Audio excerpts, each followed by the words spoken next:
Bismillah ar-Rahman ar-Rahim. Alhamdulillahi Rabbil Alameen. Wassalatu wassalamu ala khatamil anbiya wa sayyidil mursaleen. Amma ba'd. Respected brothers and sisters in Islam and dear friends, first of all, let me thank you all for attending this meeting to support our collective sister, Aafia Siddiqui.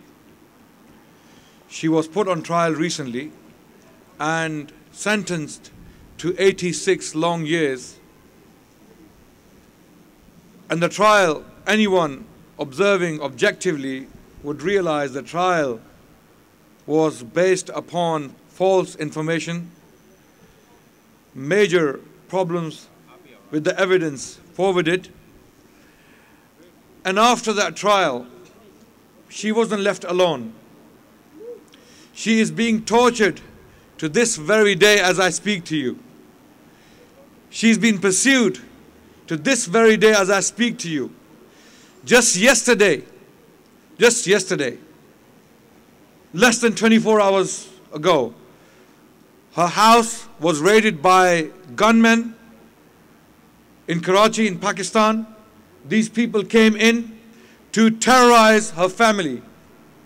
Who these people were, the picture is not clear. But it is very, very clear that the Pakistani government is not willing to do anything about her case. Rather, they are making the situation worse for her and for her family. Why? Because her family is not giving up.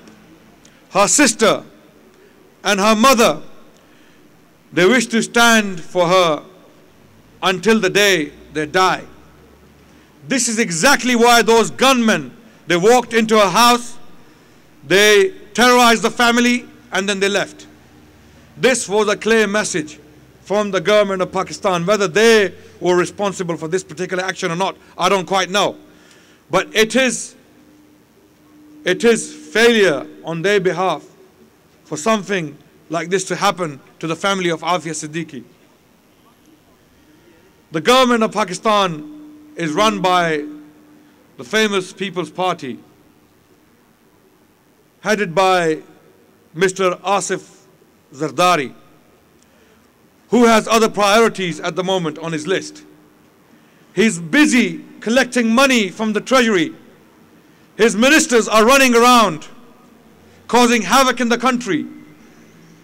The country, as I speak to you right now, is in tatters. People are committing suicide. People don't have enough food to eat. People are killing each other. There are bombs going off every single day, every 5 minutes or 10 minutes in that country. There are bigger problems. And I believe firmly that the way Aafia was treated is one of the reasons why this country is witnessing what is witnessing today. The reasons are very, very clear. Our sister was put on trial falsely. She was raped, tortured, mistreated for years, and then eventually put on trial and sentenced to 86 long years. Her child is still missing to this day. Suleiman, who was 6 months old when he disappeared, he is missing to this day. When her daughter was found very recently, this year, she was traumatized. When you looked at that child's face, you know for a fact that this girl, only Allah knows what she's been through. She was crying when she saw a crowd of people. We don't know where she was kept. I'm talking about Aafia's daughter. What Aafia's been through is another story altogether. Aafia's daughter is almost 10 years old now. What she went through is another story altogether. Her son, Aafia's elder son, he also suffered. The question is, what are we going to do from now? Are we going to sit down? Are we going to allow the tyrants and the oppressors to continue with this tyranny and oppression? Injustice always has limited time, and justice will prevail eventually. We have promised Allah subhanahu wa ta'ala that we will not rest until our sister Aafia is free from this tyranny and oppression. We will not rest until the day we die. And we ask those oppressors who are imprisoning her, those oppressors who are treating her unjustly, they better kill us, because we are not going to rest. We're not going to rest. We will not stop. We will not stop.